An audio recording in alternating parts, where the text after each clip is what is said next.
pergunta se poderia ter algo mais pesado em vez disso. De repente, uma voz dos céus grita para Kang Xuan, levanta sua arma e lança fogo em direção a Kang Xuan. No entanto, este último bloqueia essa imensa intensidade de fogo com seus próprios poderes, empurrando o velho para trás. Kang Xuan convoca para aparecer pessoal e um dos ouvintes celestiais prevê que são as 100.000 tribulações celestiais. Kang Xuan desafia essas tribulações e levanta as palmas para liberar a energia de grande força, e parece como se ele tivesse levantado Kang Xuan, que pondera enquanto desaparece que estava um passo atrás. Ele então anuncia aos seus velhos amigos que eles o veem desaparecer com grande decepção e refletem que mesmo Kang Xuan, no corpo sagrado incomparável, não conseguiu suportar o poder das 100.000 tribulações celestiais. Agora, o nome do principal da lista mudaria na lista celestial e o mundo estaria novamente em tempestade. Enquanto isso, nos 9 reinos, o reino demoníaco está celebrando a morte de Kang Xuan, pois chegou o momento deles se levantarem. Também no reino do trovão, o demônio do trovão está radiante porque após 3.000 anos de espera, Kang Xuan finalmente estava morto. No reino do deus demônio, o rei demônio Zanhuan está dançando de alegria porque a lista celestial está prestes a mudar. No entanto, no reino celestial, uma onda de decepção e tristeza aos, mas ela tem certeza de que ele retornaria um dia. Na cidade de Kanju, há uma longa fila de pessoas esperando do lado de fora de um lugar. Um homem anuncia que aqueles que participarão dos testes da seita externa do rei Xuan devem se apresentar na manhã seguinte e ele os guiará até a montanha do rei Xuan para fazer o exame de entrada. Ele exclama que tudo lhe parecia tão nostálgico. Ele comenta que 3.000 anos se passaram e tudo lhe parece tão diferente. Pergunta quem está atualmente no comando da seita do rei Xuan. Um menino puxa sua manga e pergunta se ele está bem, pois viu Kang falando consigo mesmo. Kang olha atentamente para o menino e imediatamente o reconhece como sendo o gêmeo taoísta. Constituição de Yin e Yang. Kang não esperava encontrar um talento tão excepcional no mundo inferior. De repente, o garotinho aponta para o céu, insistindo que há uma enorme pitão preta no céu. As pessoas ao seu redor zombam do garotinho porque nem conseguem ver um verme no céu. No entanto, Kang sabe que a constituição taoísta gêmea tem uma sensibilidade incomum em relação às criaturas do mundo exterior. Uma mulher no céu não consegue acreditar que a pitão realmente consegue falar a língua humana. Ela prevê que a besta bárbara está à beira de sua transmigração. A mulher não é ninguém menos que Jinglin, da Sala do Pássaro Vermelho, rodeada pelos discípulos do clã Xuan. Randy suspeita que a pitão tem acampado ao redor de Kangju City por muito tempo e ordena que seus camaradas matem a besta, pois ela poderia representar uma grande ameaça para as pessoas de Kangju. No entanto, a pitão está encantada em encontrar um bando de deliciosas damas humanas e as ataca com seus poderes. An percebe que a pitão está prestes a se tornar uma pitão celestial, e ela e suas irmãs não são páreo para isso. Ela pede aos discípulos de Xuan que busquem ajuda rapidamente com os que vieram para ajudar. Entre os discípulos está o irmão Shen, que é muito bonito e neto do ancião da sala interna do clã Xuan, Shen Yunfei. Um discípulo júnior informa a Shen que a morte da pitão está confirmada. No entanto, a causa de sua morte ainda é desconhecida. Além disso, tanto o núcleo da pitão quanto a pílula demoníaca desapareceram. O discípulo júnior expressa a suspeita de que a pitão não foi capaz de sobreviver à tribulação e morreu no local. Alguém pode ter aproveitado o caos e pegado a pílula demoníaca no Encore antes de sua chegada. Gerado o crime de esconder os tesouros. Shan tem um motivo egoísta de obter esses tesouros para si mesmo. Caso contrário, Shen está muito preguiçoso para se importar com as vidas de um bando de perdedores. Joran, Zhang Ling e os outros discípulos se olham, pois realmente não tem ideia de quem roubou esses 2 itens. Shen decide então usar o espelho da revelação para encontrar o culpado. De repente, o espelho emite um poder imenso e o lança diretamente para Zai, que estava segurando o núcleo da pitão. No entanto, Kang assegura a Zai para não se o núcleo estivesse nas mãos de meros mendigos. Kang então estala os dedos e o espelho se despedaça em 100 pedaços. Logo depois, os discípulos se lançam contra Zai para arrancar os objetos valiosos de suas mãos. Kang rende os dentes, dizendo que há um bando de valentões incomodando as pessoas de sua seita. Ele os ataca de volta e consegue jogá-los fora de uma só vez. Ele os repreende por intimidar uma criança e os chama de lixos decepcionantes da nova geração. Logo Shen e Kang se enfrentam e as pessoas ao seu redor exclamam e se surpreendem, pois não esperavam um mendigo. Pessoas fortes exclamaram que ele apenas parecia estar no estágio inicial do corpo refinando o reino. Shen observa honestamente que Kang Amir Punk conseguiu derrubar 2 dos discípulos da seita do rei Xuan, mas como os 2 objetos de valor não foram perdidos, ele está de bom humor e pode poupar a vida de Kang. Ele então joga uma espada em direção a Kang e ordena que ele corte suas pernas, lançar sua decisão. Então, quando Shen não dá nenhuma atenção ao pedido de Zen, ela ameaça relatar o Asuma Jian de um discípulo de baixo nível, invade e agradece a Jin por defendê-lo. Ele exclama com aterrorizante e a besta de fogo se forma atrás de Kang, completamente aterrorizante. Shen desafia Kang a mostrá-lo e logo uma voz grita do céu para que King tenha piedade de Shen e a voz oferece desculpas a Kang em nome de Shen por tensão desnecessária. Então ele lança algum feitiço de manipulação de memória nele para apagar suas memórias Lenian, os santos do rei Shun S.A.K., que avisa Shen que da próxima vez, se ele tentar atacar as pessoas de uma santa, ela não tem o direito de fazer o que quiser. De repente, Ling saca uma espada e a coloca em sua testa, exigindo quem pediu a ele. Shen fica perplexo e ameaçado, e Zan é forçado a ponderar que Shen, que tem o nível de cultivo de mastigar o reino da alma, não poderia nem resistir a um único golpe de espada e depois entregue ao salão de aplicação da lei. Ela avisa que ninguém tem permissão para interferir. Ling então se desculpou com Zai e Kang por não ter sido capaz de disciplinar seus discípulos adequadamente e é por isso que eles criaram tantos problemas. Aquele que ela viu no espelho arcano. Mas ela é incapaz de acreditar que Kang está apenas no nível de refinamento corporal. Enquanto isso, Kang pondera enquanto olha para a postura que é inacreditável que em breve, Jian Gangrilli se interpõe entre repreender Kang sobre seus comentários duros sobre a irmã Ling. No entanto, Kang insiste que as 10 espadas duplas Kai não são tão fáceis de praticar. Kang exige que, se Ling quiser resolver seu problema, então um quarto VIP deve ser preparado para ele e para si.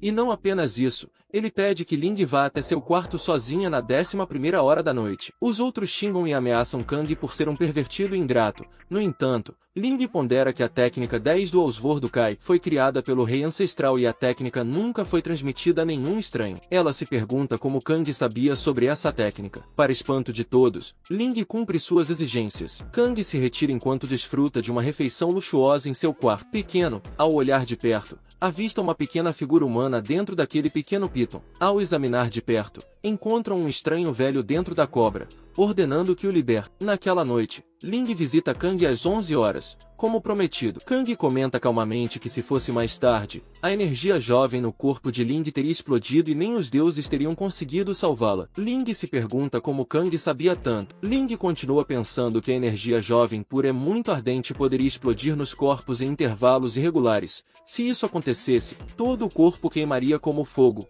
com uma dor insuportável. No entanto, Ling se pergunta por que apenas seu mestre sabia que ela tinha. Então Kang não deve tentar assustá-la usando a Chan ri dela como se ela tivesse feito uma piada e pede a ela para bloquear seu movimento com uma espada jovem pura. Ling prontamente saca sua espada jovem, mas para sua surpresa, o poder se volta para ela, e Ling é derrubada, cuspindo sangue. Pobre Ling sente que seu poder está descontrolado. Kang diz que seus meridianos foram queimados pela energia ardente, resultando em sua acumulação, e 2 das 3 aberturas de espada estão bloqueadas. Kang pergunta se seu mestre não a informou que o 10 Dual Sword Kai deixado pelo grande mestre é incompleto e não deve ser praticado descuidadamente. Kang avisa que se ela continuar praticando assim, enlouquecerá, e sua espada Kai queimará seu coração e então ela se tornará a cientista jovem mais tardia do reino Shui. Pobre Ling não conseguia acreditar que seu mestre realmente mentiu para ela para provar seu ponto. Kang mostra a ela sua espada jovem pura e pergunta se a espada de seu mestre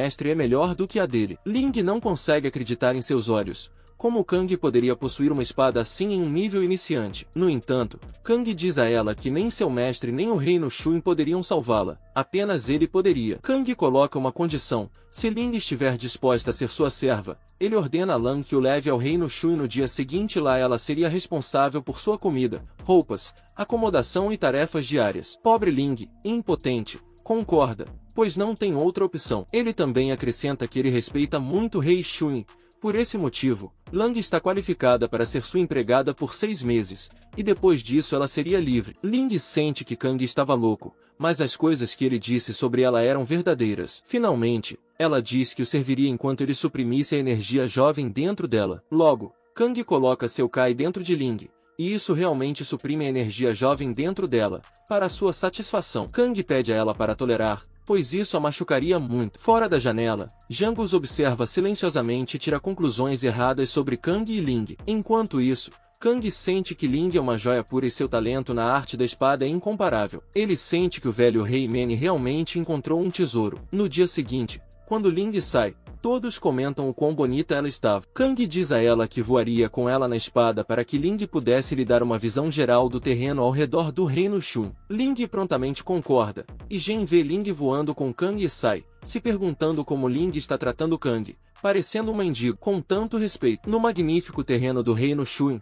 pode-se ver discípulos animados se apressando por toda parte. Um deles tem grandes aspirações de se tornar discípulo externo do séquito e glorificar seus ancestrais. No entanto, a outra pessoa adverte que o teste de entrada é muito difícil, então eles não devem perder a face como praticantes do Kanju. Tang pergunta a Lang onde ela seria acomodada em Zainele. Ele sugere que ela deve levá-lo ao Pico dos Santos, pois seria mais fácil para ela servi-lo. No entanto, Zen irrompe e diz o que um mendigo fedorento faria no lugar de Ferry. Logo depois, Kang e Jin começam a discutir quando Ling interrompe e diz que ela providenciaria uma acomodação adequada para o Mestre King, mas ela precisa levar os praticantes de Kangju para o salão do Rei Xuan. Jin comenta que o teste de entrada praticamente começou. Logo eles entram no salão, que está terrivelmente ensolarado e lotado. Tanto Sai quanto Kang começam a se sentir um pouco desconfortáveis aqui. Logo, Ling conduz os discípulos de ambos ao salão. Logo os discípulos são surpreendidos por uma enorme explosão e sentem que o teste deste ano foi muito difícil. Um sugere que esta é a formação celestial do Rei Xuanlu e não será fácil passar. O ancião Zanping diz com grande decepção que os discípulos nem conseguem suportar a ave vermelha de grau inferior e o gangue do tigre branco. Agora, Kang tem que comentar e diz que os discípulos foram uma vergonha para a seita. O ancião Ping está furioso ao ver o fã dos santos Kang no meio da multidão. Enquanto isso,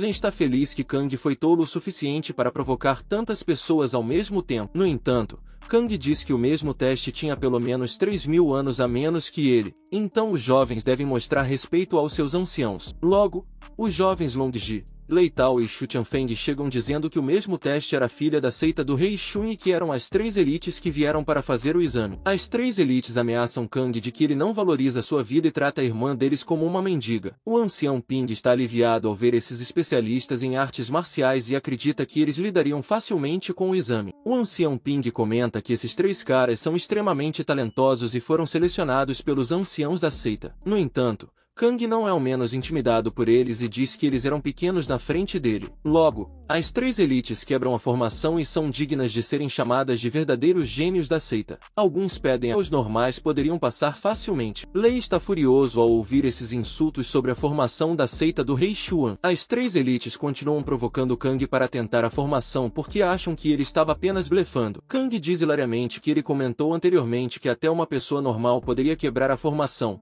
mas ele mesmo não é uma pessoa normal, então como ele poderia se demonstrar? Ele então se refere a Ling como uma criada e pede a ela para servir vinho em sua taça, para sua fúria e constrangimento, mas a pobre Ling não tem opção a não ser cumprir com um sorriso educado. Então, depois de muita provocação, Kang concorda em quebrar a formação. Tang então chama Zir e sussurra em seus ouvidos. Ele então pergunta se os outros querem se divertir, para surpresa deles, pois ele enviou a criança para a formação. Link comenta se ele deixaria uma criança fazer o teste, ao qual Kang retruca que a pobre criança nem é uma cultivadora. Shen comenta que Kang deixaria uma menininha morrer na frente de todos. Zai vai entusiasticamente para a formação e encontra o local que Kang estava lhe dizendo. Logo ele coloca o pé naquele local e toda a formação se ilumina com uma luz dourada pura. PSY comenta que a formação era incrível. Zai segue as instruções de Kang e dá 3 passos e depois 4 passos para a esquerda. Logo o poder das 4 bestas começa e a primeira besta Shui aparece. Ling avisa Kang que, embora os movimentos de Xuanwu sejam lentos,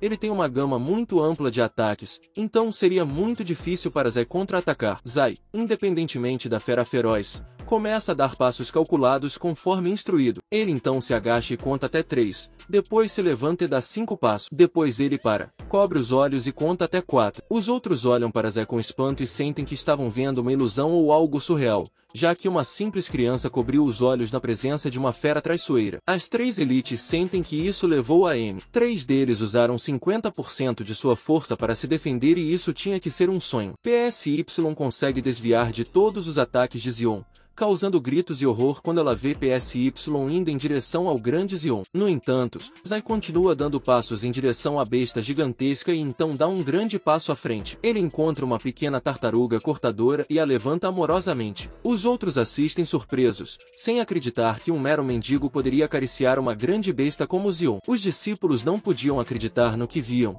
pois sentiam que era realmente verdade que uma pessoa comum também poderia entrar naquela formação. Depois de um tempo, no nível 2, Sai está carregando 2 passarinhos e os adorando. No próximo nível, ela está acariciando um gatinho fofo. No quarto nível, ela encontra uma cobra e se pergunta por que ela tinha pés. Para espanto de todos, Zai fez 4 amigos animais. Os discípulos começam a cochichar e entender que uma criança saiu da formação do Rei Shu em segurança. Kang explica que a formação era do 5º grau B, mas ainda tinha muitas falhas, e até mesmo uma pessoa normal poderia passar facilmente por ela. Portanto, não havia sentido em usá-la para testes. Os Elite comentam que a formação era usada como teste há milhares de anos. Ling pergunta a Kang se ele planejava criar uma formação melhor para o teste, mas Kang pede a ela para se concentrar em servi-lo melhor. No entanto, ele diz a Ling para servi-lo melhor do que ele pensaria em criar uma formação de alto nível para ela. Enquanto isso, Kang pondera que ainda não podia acreditar que a seita do Rei Shu estava usando um teste de 1000 anos e era tão antiquada. Ele precisa trazer uma mudança para cá. Kang então se vira para os 3 Elite se eles queriam dizer mais alguma coisa. Os 3 patetas estão muito envergonhados para dizer algo. No entanto, um deles culpa Zai por usar truques em vez de suas habilidades. No entanto, o rei retruca que não havia um único discípulo talentoso o suficiente para chamar sua atenção. Ele decide dar um passeio pela seita, apesar do aviso de Ling de que havia muitos lugares proibidos por perto. No entanto, Kang diz a ela para não se preocupar, pois ele conhece o lugar melhor do que ela. Kang anda sozinho, encontrando um bom lugar para descansar, quando de repente ele dá um passo para fora do penhasco sem saber, mas em vez de cair, ele começa a flutuar no ar e logo pousa suavemente em um local onde o vinho espiritual estava armazenado. Ele decide experimentar um pouco do vinho para descobrir como era feito. Quando Kang está prestes a dar um gole, ele é abruptamente parado por um ancião abominável que o condena por roubar seu vinho. O homem pede a ele para colocar o barril no chão ou então ele o venderia ou o mataria. No entanto,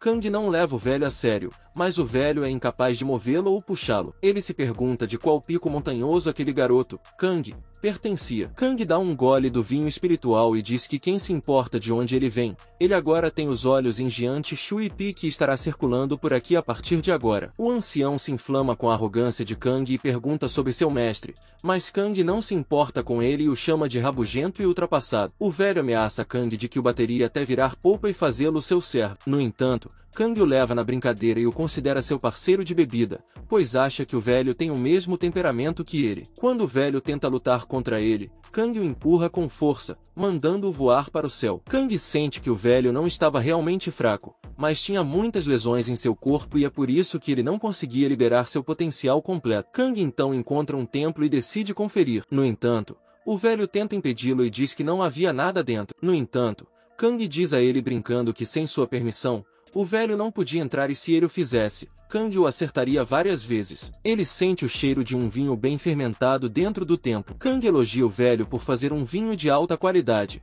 porque apenas pessoas de alto nível poderiam fazer esse tipo de vinho. Ele decide experimentar a bebida na esperança de que não o decepcione, mas em vez disso, ele encontra uma pequena garota demônio que estava aprisionada na sala dos prisioneiros demoníacos. Ele se pergunta como o espírito dela ainda era capaz de sair. A garotinha acorda e pergunta sonolenta por que Kang estava tentando acordá-la. Então, Spring sobe em terror dizendo que foi ruim que ela foi descoberta. A alma da garota demônio escapa para o espanto de Kang, mas ele jura que a pegaria mais cedo ou mais tarde. Kang sente que a aura imortal do vinho espiritual de alta qualidade foi completamente absorvida por aquela garota demônio, sem que os imortais ou seu sabor tenham sido reduzidos em 90%. Kang decide punir aquela garotinha por desperdiçar seus recursos naturais de forma tão imprudente. O pobre homem idoso chora amargamente porque seu vinho, que ele tem fermentado por 49 anos, se foi. No entanto, Kang o tranquiliza de que o excelente vinho que ele criou ainda está seguro dentro do templo. No entanto, ele pergunta ao velho que vive ao seu lado,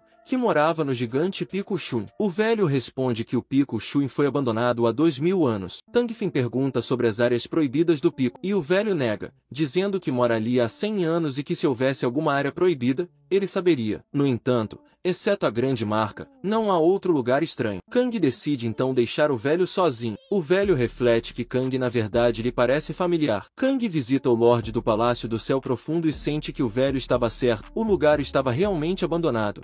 E é por isso que a garota demônio escapou facilmente. Ele sente que o poder da formação da barreira se esgotou. Então, ele bate no chão e imediatamente uma escadaria celestial surge.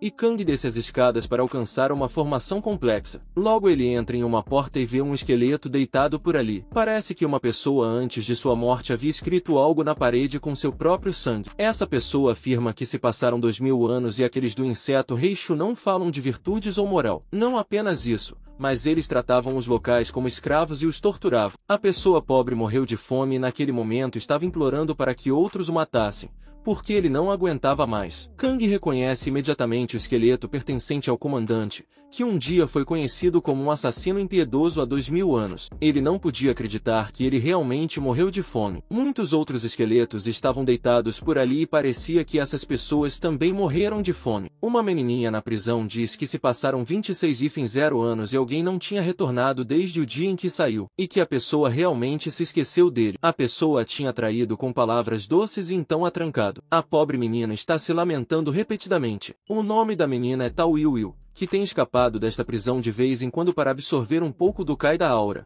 mas claramente não é o suficiente. A coitadinha está com medo de que um dia ela também morra de fome como os outros. E Will sente que alguém está chegando e a esperança se acende dentro dela de que finalmente um discípulo do inseto Rei Shu a descobriu. Enquanto isso, é revelado que foi Kang quem selou o lugar antes de morrer, já que ele ainda tinha disposição para brincar com as pessoas tentando-as. Kang acredita que se ela fosse libertada, então o mundo todo acabaria em caos. Enquanto Will está feliz que Kang tenha caído em sua armadilha e decide usar a energia restante para lançar um feitiço profundo em Kang. Will é a mesma garota que roubou o vinho espiritual daquele templo, e Kang late furiosamente para ela por roubar aquele vinho. Will tem a sensação de que Kang é um novato que ainda não cultivou, então ela poderia facilmente enganá-lo. Ela trai Kang, dizendo que se ele a libertasse, faria qualquer coisa por ele. Kang está realmente irritado que ela ainda tenha a coragem de seduzi-lo. De repente, Will pergunta a Kang se eles já se encontraram antes. Kang zomba dela, dizendo que ela, sendo uma súcubo, não foi capaz de cheirar ele e reconhecê-lo. Will imediatamente o reconhece como Kang Shuan, mas um ligeiramente diferente. Mas ela continua discutindo sobre como Kang a abandonou e talvez tenha encontrado um novo interesse. Will suspeita que Kang seja descendente do verdadeiro Kang Shuan e que sua mãe possa tê-lo roubado de Kang Shuan. Portanto, ela está ansiosa para saber sobre ela para poder matá-la. Ela diz que além da linha de Kang Shuan, ninguém poderia possivelmente saber sobre este calabouço. A demônio Suu faz um drama ao dizer que Kang Shuan se casou e nunca a deixou sair, e agora ele enviou seu filho para envergonhá-la. O pobre Kang olha para ela incrédulo. No começo, Kang tenta acalmá-la dando um toque na testa dela e então diz para ela observar de perto que ele é o verdadeiro Kang Shuan. No entanto, o demônio alerta para não mentir para ela, pois há uma pequena diferença entre ele e seu pai. Além disso, o Kang Shuan anterior, apesar de estar sempre no reino da refinaria corporal, ainda possui algumas habilidades de cultivo, e o Kang atual nem sequer tem uma base de cultivo. Ela vai além, dizendo que ele está apenas fingindo ser como o pai, o que irrita Kang. Ele pede para ela se aproximar e a lança com alguns de seus poderes, transformando-a em uma menina. Kang diz a ela que ela deveria ter aprendido há 2000 anos que seu charme demoníaco não funciona nele. No começo, ela não está muito satisfeita com sua transformação, mas Kang a lembra de como é ótimo vagar e correr como uma criança despreocupada. Ele também lembra ela do tempo em que ela tentou encantá-lo e que fim teve. Em seguida, ele lembra o tempo em que o calabouço não estava selado, e ela conseguiu sair com uma técnica de transformação, mas naquela época, ela não conseguiu escapar e envenenou sua água de banho. Além disso, depois de aprisionar o Wu por 100 anos, quando Kang a libertou, ele disse para ela não voltar ao clã dos demônios, e ela se meteu em encrenca. Foi Kang Xuan quem a salvou de todo aquele caos. Yu percebe que Kang era o verdadeiro Kang Xuan e que se lembrava de todos os detalhes das memórias passadas. Wu começa a chorar e chama Kang de canalha por tê-la abandonado e esquecido por tanto tempo. Desta vez, Yu diz que não deixará Kang ir até que ele a liberte. Ela diz a ele que ele não tem ideia de como ela se sentiu solitária nos últimos 26 anos e que não tinha nada para comer. Kang sente pena dela e acaricia sua cabeça. Ele então explica como morreu avançando para o reino superior e escalando até o topo do Ranking Tong. Ele então renasceu com pequenos problemas em sua estrutura corporal. Yu pergunta sobre a saúde de Kang e se ele se recuperou completamente. Kang explica que foi morto por um de seus oponentes e que Yu não deve agir como uma senhora idosa. Yu protesta dizendo que ela não é mais uma menina, mas uma jovem mulher agora. Ela implora para ser libertada porque se sente sufocada aqui. No entanto, Kang explica que a manteve trancada porque ela criaria problemas em todos os lugares, mas agora ele voltou, então não precisa se preocupar com o carisma natural de Yu. No entanto, ele impõe 3 condições a ela antes de liberá-la. Primeiro, ela não deve se transformar. Segundo, ela não deve andar a 5 passos de distância de Kang. Terceiro, ela não deve se chamar de senhora idosa. Quando ela aceita prontamente suas condições, Kang a liberta. Ela está tão animada que o abraça prontamente e se senta em seu ombro,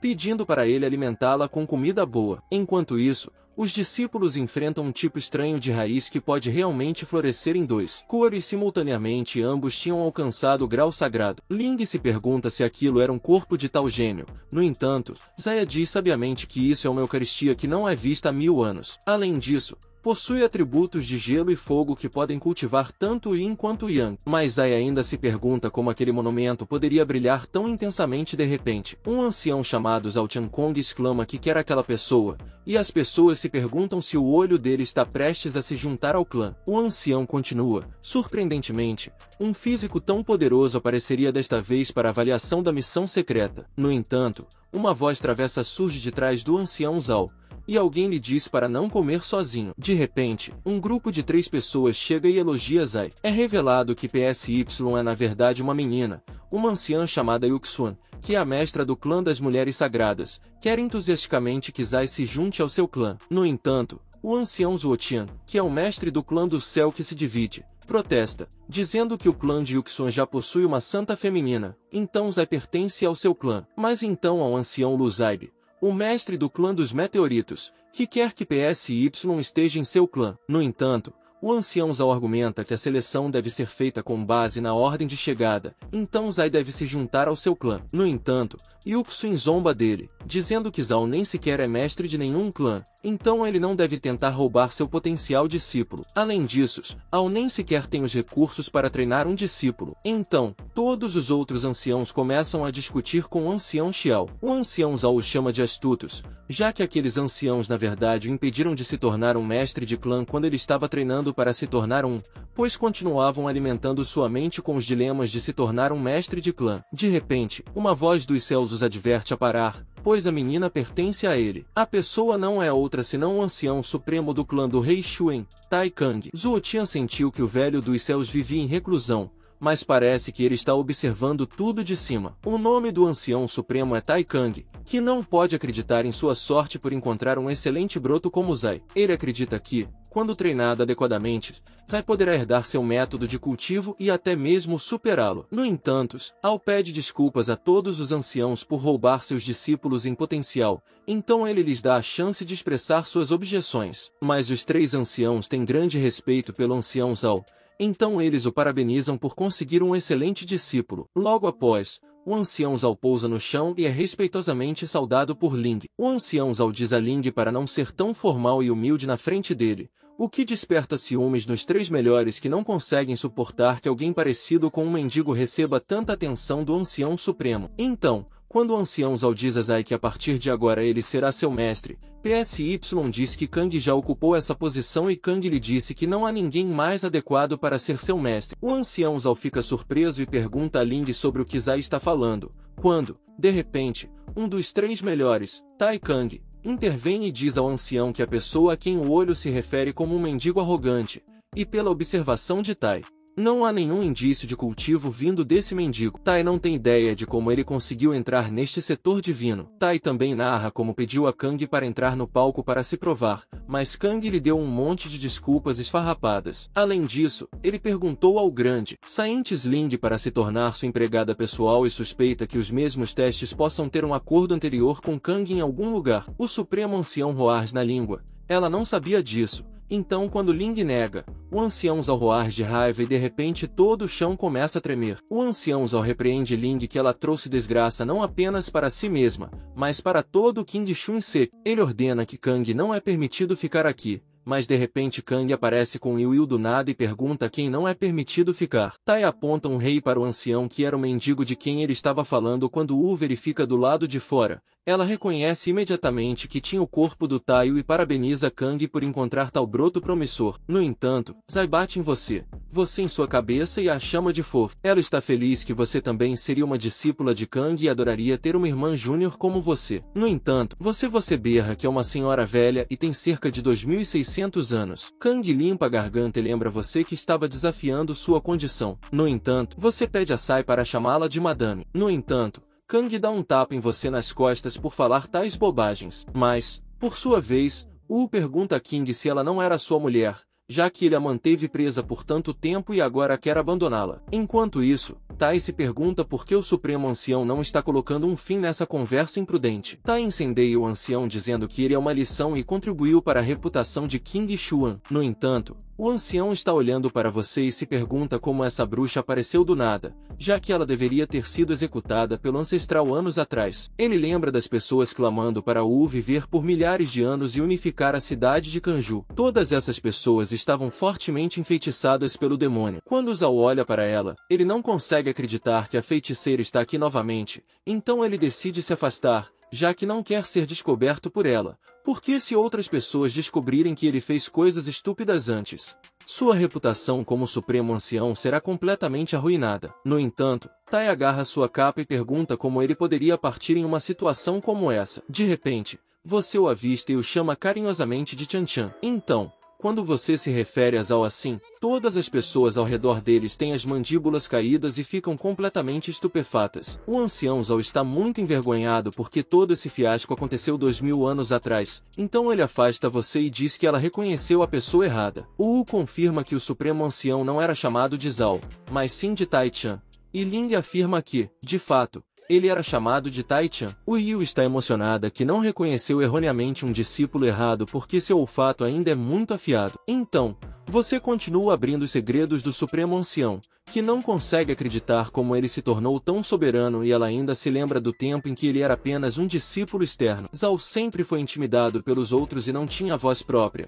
então você teve pena dele e o salvou. Ela então prosseguiu e ensinou uma lição severa aos valentões. O Yu reclama que agora ele se tornou um Supremo Ancião e não quer reconhecê-la. Os outros anciãos e discípulos riem de Zhao por ter uma história tão chocante. O ancião Zhao começa a chorar e chama você de sua tia ancestral. Ele pediu a ela para salvar um pouco de sua face. Pobre Zhao sente que teria sido melhor se ele tivesse permanecido em sua própria reclusão. Lang pergunta sobre o histórico de Wu. Kang responde que ela é uma de suas antigas conhecidas e adora brincar quando você ouve. Kang-chi começa a discutir furiosamente com ele, e isso faz Ling suspeitar do relacionamento entre você e o mestre Kang. Finalmente, o ancião Zhao percebe Kang e pensa em quem poderia ser essa pessoa que havia aprisionado Wu por 26,0 anos e qual seria seu propósito ao entrar na seita King Shun. Wu então pede a Zhao que observe Kang Shun de perto e tente reconhecê-lo, mas então você se lembra de que Zhao era apenas um discípulo externo naquela época e não tinha permissão para conhecer as figuras importantes. Ele está prestes a apresentar Kang Shun ao ancião Zhao quando Kang a interrompe no meio. Ela então apresenta Kang Shun como seu marido. Para espanto de todos, Kang está tão irritado com ela que adverte que a trancará novamente. Kang realmente se arrepende do momento em que atirou. Logo, você ordena a Zhao que traga algo para ela comer. Logo todos saem para uma refeição, deixando Elite Tai sozinho ainda praguejando e furioso com a atenção injusta de Kang. Tai se pergunta como ele seria notado se Kang estiver por perto, e decide se livrar de Kang o mais rápido possível. Logo Tai pode ser visto espalhando rumores maldosos sobre Ling, Kang e Wu, sobre como a Mais Santa se tornou a criada de uma pessoa que já tinha uma esposa. Tai fica feliz por ter envenenado as mentes de 100 discípulos contra Kang e agora tem certeza de que ele não sairá ileso. Enquanto isso, um homem quase cai na frente do filho do mestre do pico de Junxia, Lian Feitian. Lian repreende o homem para não entrar em pânico como sempre faz. Ele continua dizendo que sua geração de cultivadores precisa de meditação, calma e tranquilidade, e que o homem é impulsivo e morrerá cedo. O homem, na verdade, veio para informá-lo sobre a Mais Santa. Ele conta a Lian que, desta vez, no exame de entrada, um discípulo arrogante chegou e conseguiu encontrar uma fraqueza. Bem, pessoal, o vídeo vai ficando por aqui. Quem quiser mais parte desse manhwa, comenta aí embaixo e deixa o like. Obrigado por assistir e tchau, tchau.